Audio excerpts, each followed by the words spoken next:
Jane?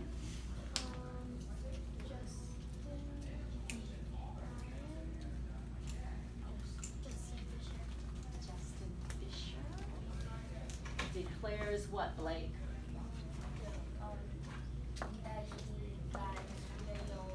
Oh, you're going to go right into telling us about the first chapter because you know what? We have a new friend with us today and he missed the beginning of the book. So we're going to have to do a really quick, sort of like a retell of what happened. So first, who can tell me something about Justin? Don't tell about what happened in, like, not the problem yet, but like just give me some information about Justin. Italiana?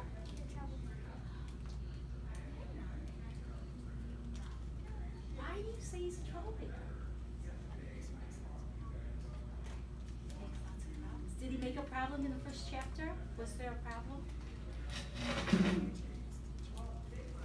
So he had that road to pick which way he was going to go. Daniel, what are you thinking? He's like a clown. Okay, so he's going to be a clown. He's kind of a clown. He's going to make people laugh. Okay, what grade is Justin in? Let's give him some background information. Jacob? Okay, so it started out, the beginning of the chapter started out that he was in 3rd grade. And there was something really not very kind that his parents did, although they probably had to for lots of reasons.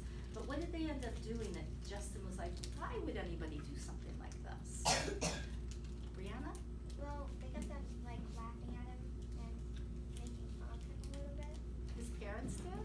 No, his colleague did. The girl colleague. Oh, Carly did? Carly. Okay, but what happened in the beginning of the chapter that Justin was like, really? Who does this to a kid in 3rd grade? Liam. That they would wait till like school started, and then he would be in school for a little bit, and then they would move. Jaden? Is it Jaden or Jalen? Jaden. Jaden. So in the story, did you hear what Liam said? His parents waited until November of a new school year to move Justin to a brand new school. Kids already were friends with each other, they already knew their teachers, and he came in and wow, there he was. So, he's in the lunchroom getting his lunch. Who wants to tell? Tessa, go ahead. And then he tripped and fell. Wait, no. Then he was starting to walk, and then Well, he walked with what? What did he have? his cardboard tray. He had a cardboard tray filled with Jello. Jello. And spaghetti with Okay, spaghetti with meatballs. And then the jelly was acting like it was alive, and it was going off the tray, and then it went down, and then he stepped over it, and then he fell back, and the spaghetti went up in the air, and then the spaghetti landed right on top of him. And then he chose to have to go either in like a week theater or in a class clown. He chose the class clown, so the students were like that. Right, because remember the cafeteria, everybody in the cafeteria was laughing at him. And remember, he was humiliated. He was so embarrassed. So he ended up saying, okay, I can just be like really sad and upset about this, or I can get up and kind of laugh at myself also. That's what he chose to do. He chose that road, and Daniel, you were right. We think he's going to end up being what we call the class clown. Okay, chapter 2 is called, it's called a joke. It's called a joke. I wonder who the joke's going to be on. I wonder what the joke is going to be. Good questions to ask yourself as you begin reading and you come to a new chapter. Think about the title for a bit. And just think to yourself, it's called a joke.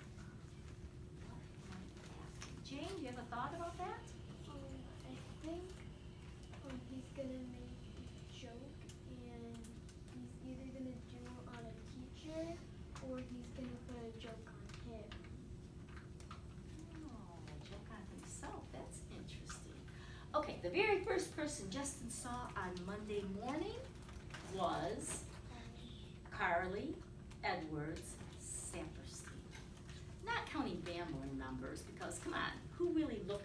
family members. They're just sort of there reading the back of a cereal box at the breakfast table. It's not like you have to stare at their faces or anything. So Justin opened his front door, and there she was, the dreaded Carly Edwards Saperstein, walking out a front door of her own, eager to start a brand new week of school. Carly, she was the type of kid who lived for homework. She loved class projects, and she was always doing extra credit assignments. She wore skinny, bedazzled jeans that glittered in the morning sun and carried a lavender backpack. Justin was sure that it was filled with perfectly completed homework assignments and a fresh apple for their 5th grade teacher, Mr. Tribb. Carly not only lived across the street, but she was in Justin's class too. They even sat at the same table. It was like if Superman lived on the same block as Lex Luthor, or if Spider-Man and Doc Ock had to share the same bus. It was just kind of awkward.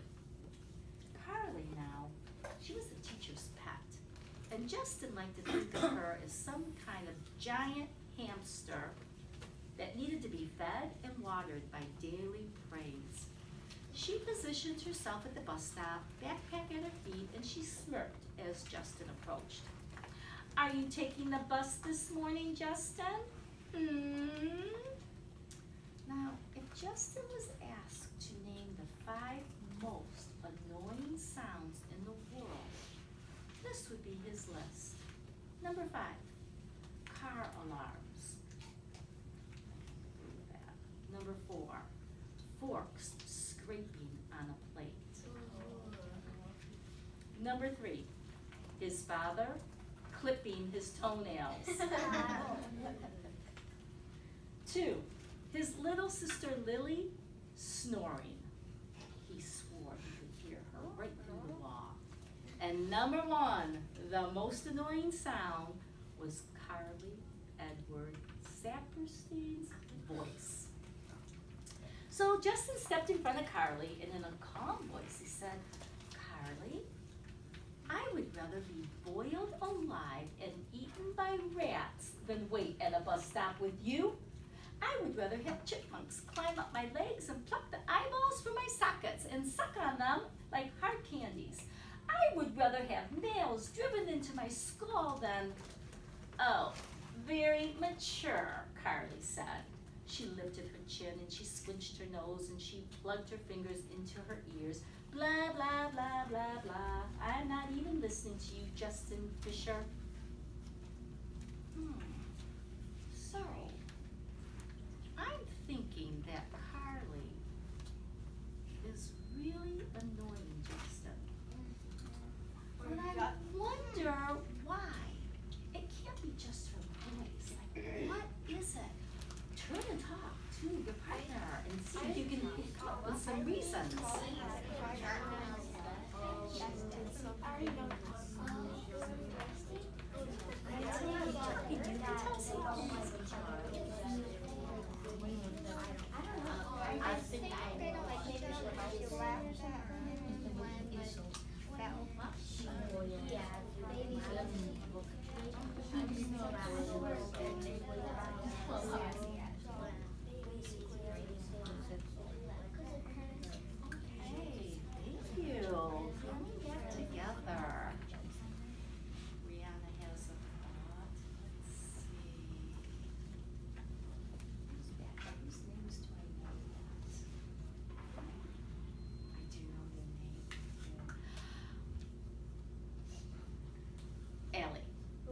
Lily. Okay, Lily.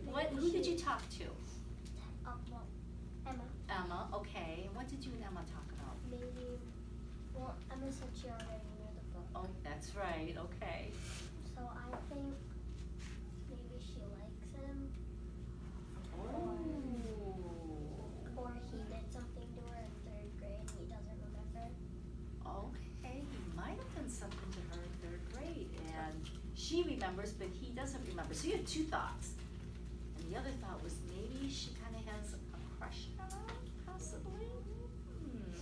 Maya? Who were you talking to? Okay, Olivia. Actually, I don't see.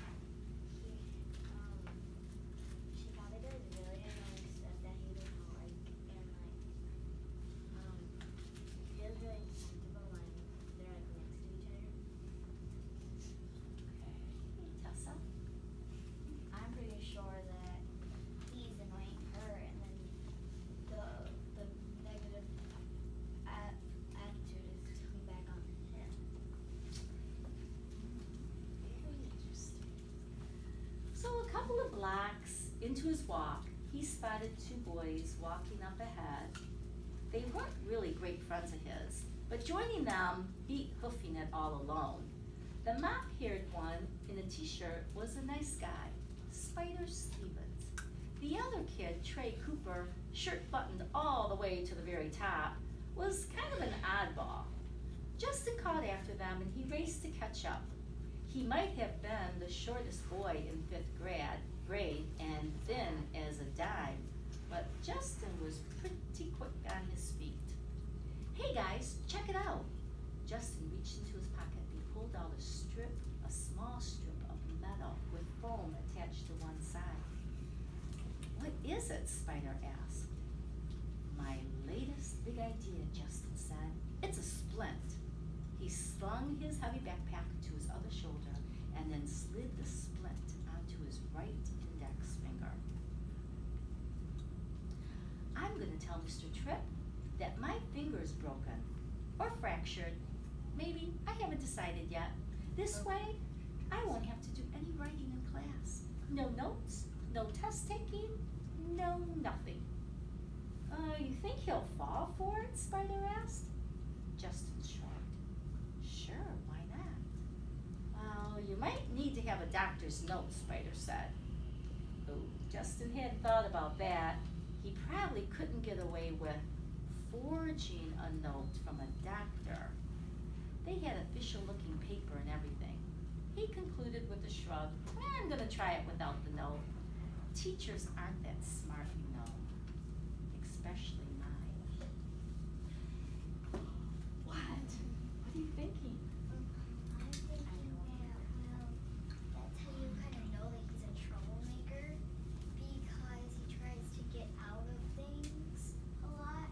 So like he was trying to get out of writing and taking tests because he's gonna say that he has a broken like index finger, like a fractured finger, but I don't know how. Like he says, I think the teacher would be smarter than that, because I think that they kind of know what his games are kind of are. Okay. All right, we're going to go on. Hold your thoughts. Hold your thought. We won't finish up. Trey Cooper looked dreamily forward, quietly humming a tune.